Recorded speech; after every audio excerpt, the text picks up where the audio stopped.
Praise the Lord. Hallelujah. ప్రభు అయిన యేసుక్రీస్తు నామం పేరిట మీ అందరికీ శుభోదయం.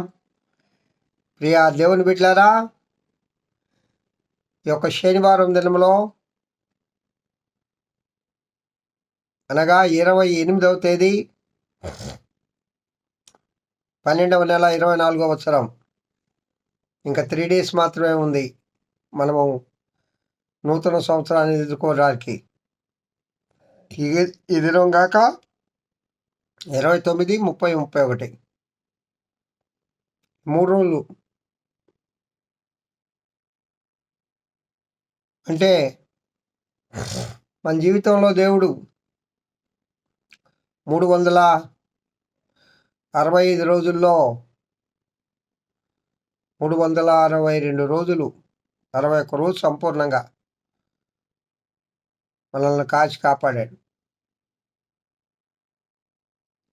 ప్రియా దేవుని బిడ్డలారా, ఈ 3 దినాలు కూడా దాటి నూతన సంవత్సరంలోకి ఎంతమంది ప్రవేశించగలరు?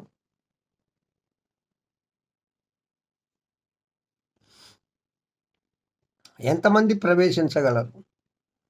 నేను చూడగలను 25వ సంవత్సరాన్ని అనే ధైర్యంగా చెప్పగలవాడు లోకంలో మానవుడు ఎవరైనా ఉన్నారా? ఎవరు లేరు. ఒకవేళ పైకి డాంబికంగా చెప్పొచ్చేమో కానీ అది కేవలం దేవుని యొక్క ఉచిత కృప వలన మాత్రమే మనము జీవింపగలుగుతూ ఉన్నాం. అవును ప్రియులారా, నేను అనుదినం చెప్తాను అందిన ఆహారంలో, ప్రభువా ఈ దినాన్ని మాకు గిఫ్ట్గా ఇచ్చావు. ఈ లోకంలో జీవించడానికి ఈ దినం కూడా మాకు అనుమతి మంజూరు చేశావు. అందుకు మీ నామానికి స్తోత్రము నాయన, స్తోత్రము నాయన, స్తోత్రము నాయన అని చెప్తాను. అయితే ప్రియులారా, దేవుడు అనుగ్రహించిన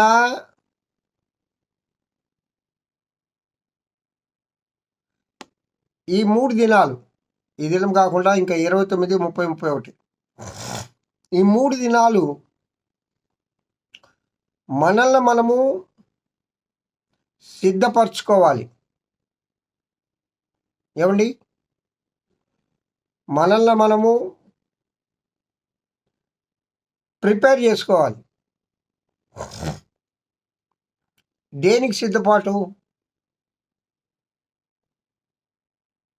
నూతన సంవత్సరాన్ని ఎదుర్కోవడానికి నీ మనస్సును, నీ శరీరమును, నీ ప్రాణమును, నీ ఆత్మను సిద్ధం చేసుకోవాలి.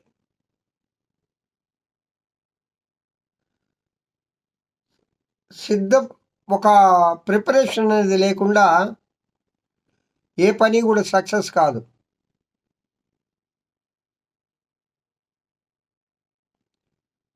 సక్సెస్ఫుల్గా ఒక పని జరగాలంటే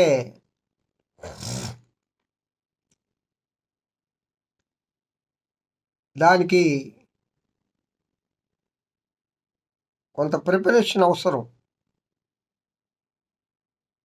కొంత సిద్ధపాటు అవసరం. ఈ లోకంలో ఉన్నవి ఏవైనా నువ్వు సక్సెస్ చేయొచ్చు, కానీ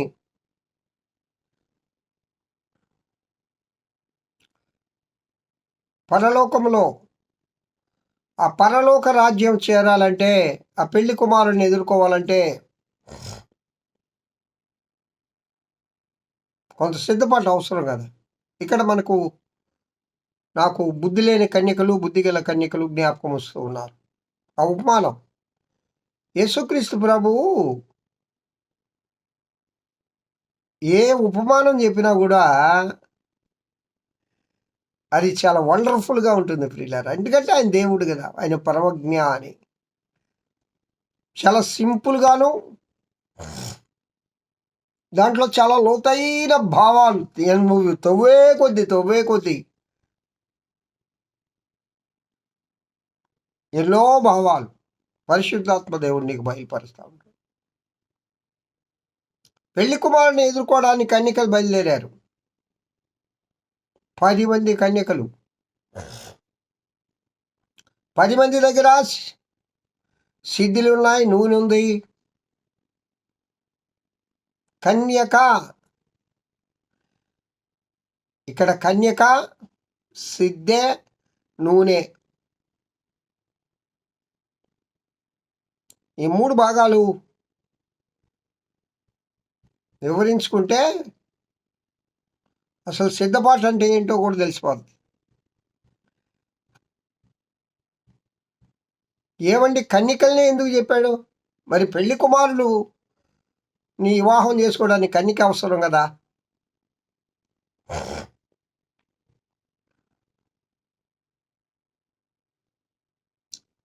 పది మంది వెళ్ళారు. చివరికి ఎంతమంది పోగలిగారు? ఎంతమంది అంటే 5 మాత్రం వాళ్ళని అన్నారు బుద్ధి గల వాళ్ళు అని. 5 వెళ్ళలేకపోయారు, వాళ్ళకు బుద్ధి లేని వాళ్ళు అన్నాడు. అంటే ప్రభువుని ఎదుర్కోవాలంటే కొంత బుద్ధి ఉండాలి. బుద్ధి అంటే ఏంటి అర్థం? సిద్ధపాటు ఉండాలి, రెడీనెస్, అప్రమత్తత.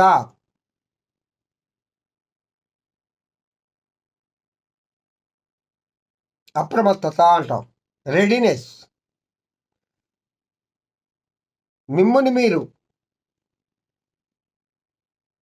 పరిశుద్ధపరచుకొని త్వరపడుతూ తినాలంట. పస్కా బలి నిలబడి కర్ర చేత పట్టుకొని త్వరపడుతూ తినాలి.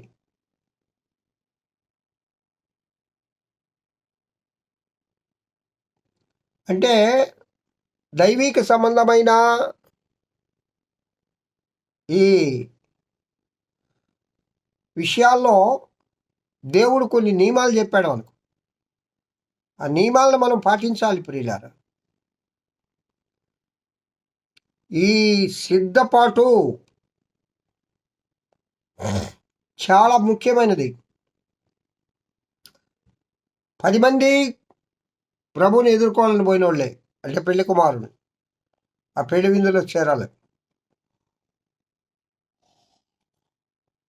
10 మంది దగ్గర 10 మంది కన్యకలే, 10 మంది దగ్గర సిద్ధులు ఉన్నాయి, 10 మంది దగ్గర నూనె ఉంది.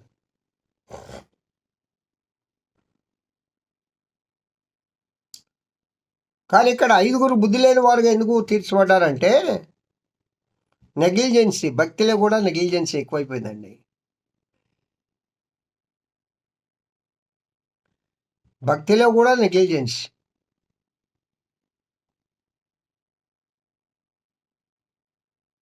కాబట్టి ప్రియా దేవుని బిడ్డలారా, మనల్ని మనం సిద్ధపరచుకోవాలి. ఏ విషయం కాడైనా నెగ్లిజెన్సీ ఉండొచ్చు, కానీ దైవిక సంబంధమైన విషయంలో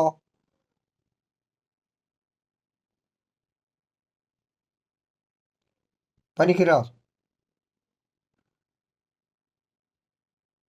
నిద్రించుచున్న నీవు మేల్కొని అంటాడు. ఈ లోకం అనేది ఒక నిద్ర, ఈ పాపం అనేది ఒక నిద్ర.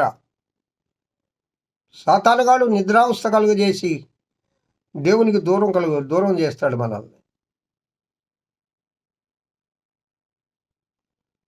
కాబట్టి ప్రియ దేవుని బిడ్డలారా,